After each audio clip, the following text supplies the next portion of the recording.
नमस्कार दोस्तों, मैं अमन यतन वर्मा आप सभी का स्वागत करता हूं the CSR journal presents brands impact सफर कामयाबी का सीजन 1 में। और हमारे फैशन पार्टनर है Absoluto, the finer side of fashion. कहते हैं अगर ईमानदार मेहनत और मुकम्मल कोशिश हो तो जिंदगी में कुछ भी पाना मुश्किल नहीं होता। और तब चाहे आपकी शुरुआत कैसे भी रही हो, कामयाबी एक न एक दिन आपके कदम चूमती ही है। आज मैं आपको एक ऐसे शख्स से मिलवाने जा रहा हूं जिन्होंने अपने करियर की शुरुआत तो भले ही रेडियो शोज और मॉडलिंग से की, लेकिन पलक झपकते ही उनकी बुलंद आवाज और टैशिंग पर्सनालिटी ने उन्हें टेलीविजन और बॉलीवुड में एक अलग पहचान दिला दी। लावारिस, मिर्च मसाला, तेजाब, परिंदा, एतबार, गोपी किशन जैसी तकरीबन 150 फिल्मों में काम कर चुके इस अभिनेता ने 80 और 90 के दशक में न जाने कितने भारतीयों का मन मोह लिया और फिर 87 में बेहतरीन अदाकारी के लिए इन्हें बेस्ट सपोर्टिंग एक्टर के राष्ट्रीय पुरस्कार से भी नवाजा गया। अब तो आप समझ ही गए होंगे कि मैं किस अभिनेता की बात कर रहा हूं। तो जोरदार तालियों के साथ स्वागत करते हैं one of my favourite actors and Bollywood के एक बहुत ही कमाल के कलाकार जिन्होंने कई सालों तक बॉलीवुड पर एक तरह से राज किया है। He is get your hands together for Suresh Oberoi ji. Thank you Suresh ji, सबसे पहले थैंक यू सो मच, आप हमारे शो पे आए, आप अपना जो कीमती वक्त है उसे निकाला हमसे कुछ बातें करने के लिए। बहुत सारी बातें आपके साथ करनी है, बहुत कुछ आपसे जानना है। आई एम श्योर बहुत सारी कहानियां हैं जो आप हमें बताएंगे, लेकिन कुछ भी शुरू करने से पहले कुछ चीजें हम आपको पहले दिखाना चाहेंगे और उसके बाद आपसे बातचीत शुरू करते हैं। So let's have a look at something that we have right now. जरूर। जो हाथ रिश्वत लेते लेते और अपने फर्ज के साथ गद्दारी करते करते खिस जाते हैं, उनमें बेल्ट इस्तेमाल करने की क्या उठाने तक की ताकत नहीं होती। किसी पहलू से लागे ना प्रेमी का, न तो सज धज ना कोई सिंगार। आप क्या समझते हैं ये खामोशी आपकी बेगुनाही का सबूत है? नहीं, अब मैं इस धोखे में नहीं आ सकता। आवाज दी है आशिक नजर ने, या है ये दिल को गुमान, दोहरा रही है जैसे फजाएं भूली हुई दास्तां। माफ करते मुझे माफ करते। वो होंठ वफा से लरसे हुए, वो आंखें सोई सोई सी, वो सांसें खोई खोई सी। कुछ बोलो, क्यों खामोश हो तुम? इस दिल से क्या नाराज हो तुम? हो किसी नजर को तेरा इंतजार आज भी है। बहुत खूब, बहुत खूब। इतनी सारी क्लिपिंग्स यहाँ पे मैंने देखी हैं और इतनी सारी फिल्में जो मुझे पसंद हैं, उसकी क्लिपिंग्स देखने के बाद मतलब सारी की सारी यादें सब वापस आ गई। सुरेश जी, शुरुआत करते हैं पहले सवाल से, और वो ये है कि ये बताया गया है कि आपने बहुत संघर्ष किया है, बहुत आपने मेहनत की है। अभिनय के लिए, एक्टिंग के लिए आप घर से निकल आए, कोई कनेक्शन नहीं था। जो भी आपने अचीव किया है, जो भी आपने पाया है, अब तक खुद ही अपने दम पर पाया है। तो पूरा एक सफर जो आपने तय किया है, उसके बारे में शुरुआती तौर पे आप क्या कहना चाहेंगे, फिर आगे बढ़ते हैं। पैदा हुआ था तो पाकिस्तान से भाग गए। फैमिली में मदर की गोद में था जी, छोटा सा, तब से तो भाग ही रहा हूं। बाद में फाइनली हैदराबाद में सेटल हो गए थे। अच्छा। तो हैदराबाद में जब मुझे शौक चढ़ा था, बचपन से था। ओके। और कई चीजें आज मैं देखता हूं कि मैं 7 साल की उम्र में जब पहली बार स्टेज पे गया, तो हमारा तो बॉय स्कूल था, तो लड़की का रोल मैंने किया। तो फिर मैंने सोचा कि मैं बैठ के करूंगा क्या, वो डायलॉग बोल जब तक दूसरा बोलेगा। तो मुझे ये चीज फिल्म इंस्टीट्यूट में बाद में सिखाई गई, जो 7 साल की उम्र में मैंने मेरी मदर की आधी स्टिचिंग की हुई वो ऊन होती थी ना, पहले ऐसे करते रहते, वो बॉल लेके उनका आधा कुछ बनाया हुआ था स्वेटर, जी, वो लेके मैं ऐसे कर रहा था, सीखा मैं घर पे। अच्छा, मम्मी से सीखा 7 साल की उम्र 7 में। साल की उम्र में। हाँ, ओके। और वो देख के क्लैपिंग हुई थी ओपनिंग में। हाँ, वो जो आप जैसे स्टेज पे- पर्दा खुला अच्छा। स्कूल का, स्कूल की स्टेज का, फर्स्ट थिंग मेरा फर्स्ट डायलॉग था इंडीड, मतलब तो एनीवे, तो तब से मुझे शौक था फिल्म में काम करने का, और कुछ नेचुरल भी था। तो अपने आप को चेक करने के लिए मैं फिल्म इंस्टीट्यूट गया, देखने के लिए कि भाई वहां तो कोई हूर परी या देवी देवताएं रहते होंगे। आइडिया तो भगवान के बराबर था इनका दर्जा, इतने बड़े। क्योंकि लोग भी बोलते थे यार तो एक्टर बन रहा, हिमाकत नहीं करना। मैं नहीं बन रहा भाई। हाँ, अच्छा हुआ कहीं ऐसी बड़ी हिमाकत मत करना, गलत फहमी में मत रहना, किसी के जाके सेक्रेटरी बन जाओ या कोई कुछ और कर लेना, या एक्टिंग का भूत मत रखना। हैदराबाद में बातें होती हैं इस तरह से, और लोग तो सभी लोग है ना, तो सब कहते हैं, सही बात। नहीं, लोग एडवाइस देने के लिए तो चैंपियन है ना वर्ल्ड वाइड। जहाँ जाओ बोले हमारी बात सुन लो बेटा, बहुत से लोग वापस आए हैं, ये हुआ है, आपका कोई नहीं हुआ, जाके क्या करो। ठीक है। आपने बात की फिल्म एंड टेलीविजन इंस्टीट्यूट में जहां पे आपने पार्ट लिया था। मैं जानना चाहता हूं कि डू यू फील कि जो कुछ आपने वहां पे सीखा, वो जब आप परफॉर्म करने आए, जब आपने सामने लोगों के, एक्टर्स के सामने आप परफॉर्मेंस कर रहे थे, did it help you? Well, film institute का मुझे कम से कम 10-15 फिल्में जैसे कर चुका हुआ आर्टिस्ट, जी। उतना एक्सपीरियंस हो गया था फिल्म इंस्टीट्यूट में 2 साल काम करने पढ़ने के लिए। ओके। एटलीस्ट 15 फिल्म्स का एक्सपीरियंस हुआ था वहां पे इंस्टीट्यूट के हाँ, अंदर? जब मैं निकला ओके। तो जो 15 फिल्म ओल्ड पुराना एक्टर है उतना उसके पार में निकला। इतनी मेहनत की वहां और इतना सिखाते हैं, इतना अच्छा था।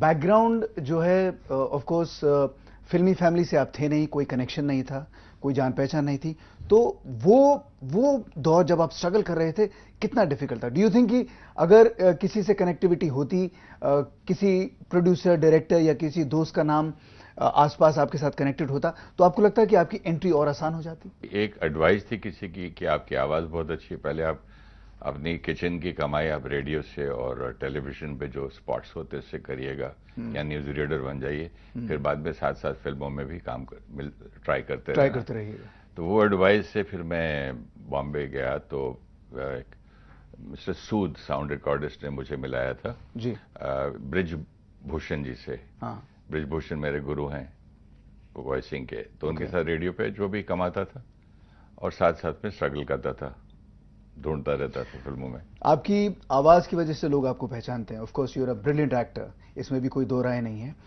लेकिन जो वॉइस की जो एक क्या कहते हैं, उसको कैसे बनाना है, उसमें दम कैसे लाना है, उसमें एक जान कैसे होनी चाहिए, तो आदर एक्सरसाइजेस जो आप इस तरह से कुछ करते हैं या करते थे?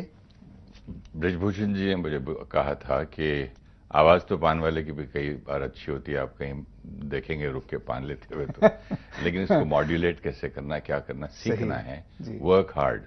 तो मैंने क्या किया कि मेरे पास तो टेलीविजन में नहीं था, मैं किसी के यहाँ स्टूडियो का आधे हिस्से का रूम था मेरा, और उसका 400 रुपीज था रेंट उस जमाने की 1977 की बात कर रहा हूँ, 77। तो उनके टेलीविजन पे मेरे पास एक टेप रिकॉर्डर था, सामने रख देता था, जब भी एड्स आते थे ना उनको रिकॉर्ड करता था मैं, गानों को नहीं। ओके। तो फिर एड्स आए, रिकॉर्ड किया, इंग्लिश के, हिंदी के, करते जाता था, तो फिर उसमें से लिख लेता था वो क्या बोल रहे हैं, अच्छा, और कितने सेकंड में बोल रहे हैं। ओके। फिर वो रिकॉर्ड करके देखता था, मेरे से जो चीज वो 10 सेकंड में बोलते थे मेरे से 40 में भी नहीं होता था। ओके। मैंने बोला मैं बोल ऐसे लगता था कि कोई आदमी रश कर रहा है, रश भी ना लगे, 10 सेकंड्स में भी आए और समझ भी आए सही, और क्लैरिटी भी हो। फिर एक इंग्लिश की बुक किसी ने गिफ्ट दी थी मुझे, प्रोनाउंसिएशन की, एक पैरेलल कर रहा था, हिंदी भी सीख रहा था, इंग्लिश दोनों की जी। तो उसके बाद मुझे इंग्लिश में अवार्ड मिला था for calcium Sandoz for the best voice and उसके बाद प्रकाश मेहरा जी मिले, उनको मेरी वाइफ ने मुझे एडवाइस किया, बोले यार पहले मत चले जाना, पहले फोन पे बात करेंगे, इम्प्रेस कर दो उनको। तो अपनी बात, हेलो प्रकाश जी, मैं सुरेश ओबरा, हाँ आप आ जाइए। तो अपनी फिल्म ले खरीदी थी एक, वहाँ से मैंने FTI से, फिल्म एंड टेलीविजन इंस्टीट्यूट से, जो शूटिंग होती वहाँ फिल्में बनती है ना हमारी, एज ए स्टूडेंट, उसकी एक रील थी, वो दिखा दिया। उसके बाद उन्होंने बोला आपकी आवाज अच्छी है, तो उस वक्त अमित साइनी जी बिजी थे कुछ बॉर्नविटा क्विज में जी। तो इन्होंने बोला कि सुरेश जी को बोलो कि ये वाला मुकद्दर का सिकंदर का बड़ा एल्बम बना दे और उनको वही चेक देना जो उनको देते थे। मैंने बोला, उसके बाद बोले रिकॉर्डिंग करके आए HMV में, तो उन्होंने बोला हाउ वाज इट? मैंने बोला अच्छा था। तो मैंने बोला आप पहले उनको फोन कर दिया, बोला हाँ काट दो रिकॉर्डिंग। अच्छा। तो उन्होंने बोला, मैंने बोला सुन तो लीजिए।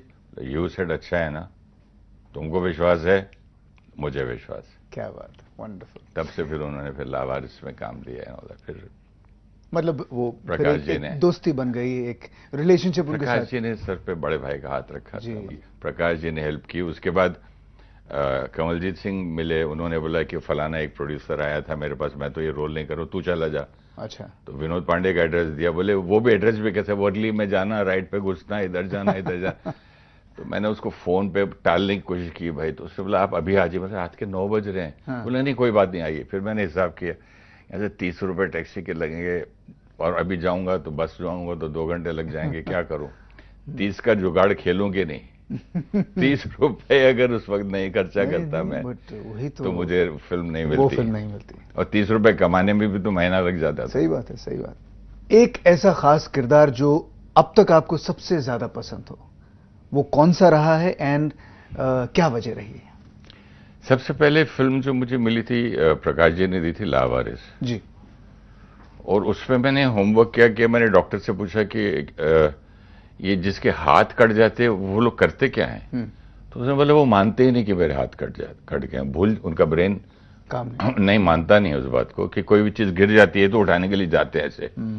तो इतना ही पूछा और बाकी बात हुई, तो उसको मैं वर्कआउट करता गया कि ये आदमी नहाता कैसा होगा, तो खाता कैसे होगा, कुम्हार है पैर से कैसे करता हो। करते करते करते मैं अपने आप को एक दिन रात के 12 बजे रोते हुए उसमें पाया, सड़क के ऊपर कश्मीर में। फिर मैं उठ के देखा कि हो क्या रहा है। मैं इतना इन्वॉल्व, पागल हो गया था रोल के पीछे, इतना दिमाग पागल हो गया था। वो सोच सोच के मैं कब उतरा कब जाके सड़क पे रो रहा हूं मुझे ही नहीं मालूम था। उसके बाद नेक्स्ट डे जो शॉट दिया तो प्रकाश मेहरा के मुंह में कपड़ा लगा हुआ है और शॉट कट ही नहीं हो रहा है, वो ऐसे ऐसे कर रहे हैं तो लोग समझ रहे हैं कि मुझे वो एनकरेज कर रहे हैं। कैमरामैन जाके फिर उन्होंने अपना कैमरा बंद किया और रोने लग गए और इतनी बड़ी क्लैपिंग हुई क्योंकि अमिताभ बच्चन है शूटिंग में, तो हजारों जमा होते तो कितने होंगे चारों तरफ रात को 8-9 बजे रात के जी। तो साउंड रिकॉर्डिस्ट ने बोला वाह क्या क्लैपिंग हुई। तो that was the best experience was कि मुझे क्लैपिंग सुनाई नहीं दी, इतना मैं इन्वॉल्व था। तो उसने बोला क्या तू नाटक कर रहा है क्या? तो बोला नहीं कसम से दिखाओ। तो उसने दिखाया, उस टाइम पे वो छोटे वो होते थे, वो सुनाया और क्लैप सुने। मैंने बोला ये हुआ और मुझे पता नहीं चला, that was I was so involved. तो वो मुझे इतनी आज भी खुशी है कि मैंने ऐसा भी शॉट दिया जिसमें सारी जो है बाकी कुछ सुनाई नहीं दिया और मैं अपनी सिर्फ एक ही जगह लगन थी। फिल्म मिर्च मसाला में जो मुखी का जो किरदार है, एंड आई एम श्योर कि फेमस भी रहा है, नाम भी उसका हुआ है, एंड राष्ट्रीय फिल्म पुरस्कार जो आपको जिससे आपको नवाजा गया था, तो उसके लिए कुछ खास, अभी आपने बताया कि इस तरह से आपने प्रिपेयर किया था, तो मुखी जो पात्र है उसके लिए क्या आपने कुछ खास प्रेपरेशन की थी?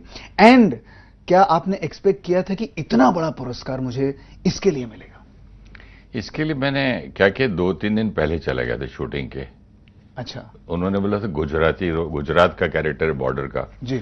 तो फिर मैं जाके मार्केट में बैठ गया दर्जी की दुकान में, टेलर की दुकान में, और सब लोग चलते थे। मैं देखा कि वहां के लोग ना ऐसे चलते, ऐसे करके चलते थे और उनकी पगड़ी जो होती थी उसको पागड़ी कहते हैं, कम से कम कुछ कितने मीटर की होगी पता नहीं, पूरा होगी इतनी लंबी सी होगी, 2-4 मीटर की तो होगी, कम से कम 15 फुट की तो होगी। फिर जूते मैंने लोगों के देखे तो एक एक जूते के ऊपर वो अलग अलग वो लोहे के, वो जैसे घोड़े के नाल होते हैं ना वैसे स्टार्स, ये वो, कम से कम उनके जूते के ऊपर डिजाइन, ये डिजाइन, जूते के डिजाइन, धोती छोड़ के बाकी ये रंग बिरंगी पगड़ियां, रंग बिरंगे ये करते, और ऐसे करके ना एक गमछा जिसको ऐसे गले में हम नहीं डालते जी, वो कभी वो गले में ऐसे मोड़ते थे बात करते करते फिर कभी ऐसे उसके साथ खेलते थे, खेलते रहते थे।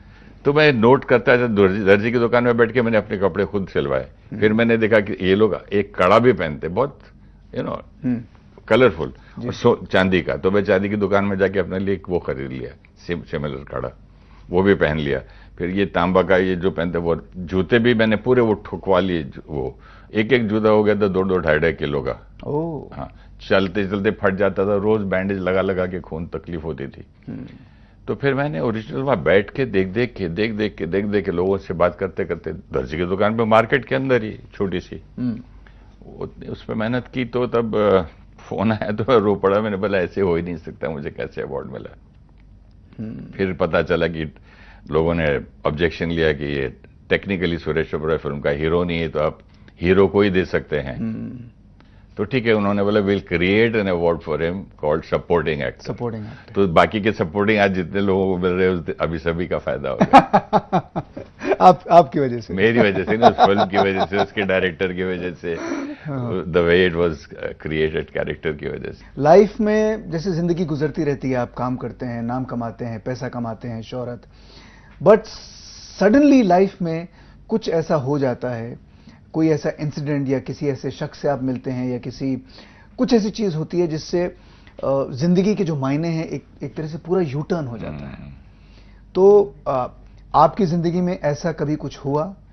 कहाँ हुआ, कैसे हुआ, एंड वो सारा जो चेंज ओवर आपकी लाइफ में आया है उसके बारे में मैं, बिकॉज आई 2-3 बार इससे पहले भी मैंने आपको देखा है, बट आज जिस तरह से आप रिलैक्स्ड हैं, एक चेहरे पे जो सुकून है, एक जो कामनेस है, वो चीज पहले शायद मैंने नहीं देखी थी। कभी नहीं थी, पहले थी का। हाँ, तो पहले तो लिफ्ट भी अगर देर से नीचे उतरते तक उसको मैं लात मारता रहता था। 7th से ग्राउंड फ्लोर 7 फ्लोर पे रहता था, लात मारता चलता था, जल्दी उतरे, खत्म हो जल्दी उतर। फिर ड्राइवर हो जाते, जल्दी कहाँ है, ड्राइवर चिल्लाता, ड्राइवर, अरे ऐसा बाथरूम गया था। मतलब इतना मैं हाइपर ही रहता था, नींद से उठ के हाइपर रहता था, सोने तक पूरे माहौल को घर के भी हाइपर करके रखता था। तो व्हाट हैपेंड, बीच में हुआ? एक हैदराबाद से 85 में मैं अपने भाई को पकड़ के ले आया गाड़ी में। ठीक है। मैं नई गाड़ी खरीदी थी जो 15 सीटर थी, जापान से, जापानीज इंपोर्ट किया था किसी ने, मैंने ले ली थी। जितने का फ्लैट था उतनी की तो गाड़ी थी। अच्छा। तो मैंने स्लाइडिंग डोर था, उठे वाले किसी हाथ पकड़ लिया, बोले भाई मेरा सामान तक नहीं, बोले तो बैठ भाई को, थोड़े दिन समंदर किनारे है, सामान खरीद लेंगे। चलो लाया, तो आते आते हुए ड्राइवर को गाड़ी दिया मैंने। हाँ। तो सुबह 2:45 बजे उसने उठा के खड़ी ट्रक में ठोक दिया। खुद को बचाने गया, सामने से दूसरी लॉरी आई तो इधर गया, तो मेरे भाई जो साइड पे थे उनकी डेथ हो गई। तो मुझे वो गिल्ट बहुत मारता था कि मैंने इनको हाथ से पकड़ के खींचा, नहीं आ रहे थे। अच्छा। अब पकड़ के मैंने बैठाया और मैंने मार दिया, मेरे आई एम द कॉज। तो फिर मुझे कुछ अच्छा नहीं लगने लगा। रुपए देखता था तो खराब लगते थे चीजें। रोज सुबह उठ के बोलता था प्रोड्यूसर मर जाए, कैमरा खराब हो जाए, आज शूटिंग पे नहीं जाना है, कुछ करने का मन नहीं करता था। अच्छा। दुनिया क्या है, झूठी दुनिया है, देखो समंदर, वो आसमान और जमीन मिलते ही नहीं है, और भगवान कितना झूठा है, कितना भगवान को रोज गाली देता था, सुबह शाम दोपहर, जितने टाइम खाना नहीं खाता उससे 10 टाइम ज्यादा। तू कैसा है, देख कितना झूठा है तू, तो जमीन तो आसमान मिलते कहीं है क्या, और दिखता क्यों है, स्काई ब्लू नहीं है, दिखता क्यों है। अब जब से ये एक्सीडेंट हुआ और ये स्पिरिचुअलिटी में आया ना, तो सेल्फ रियलाइजेशन हुआ कि मैं कौन हूं, मैं क्या हूं, मेरा पर्पस क्या है जीने का, मैं क्यों आया, ये भगवान झूठा है, ये सब नहीं बोलता। अब मैं अपने ऊपर डालता हूं। पहले सारी चीजें मैं वेदर पे डाल देता था, बाहर। हाँ वेदर ऐसा है, माहौल ऐसा है, लोग ऐसे हैं, इंडिया ऐसा है,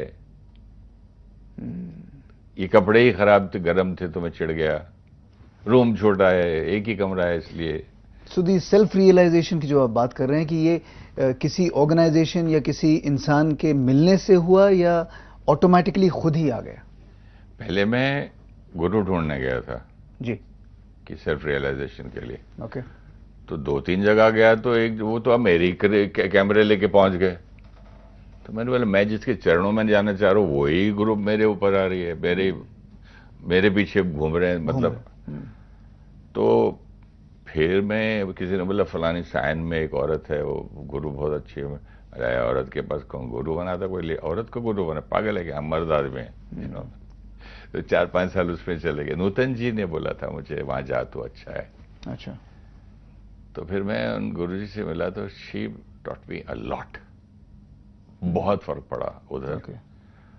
और उसके बाद अब मैं ब्रह्मा कुमारीज में बहुत सीखा। अच्छा।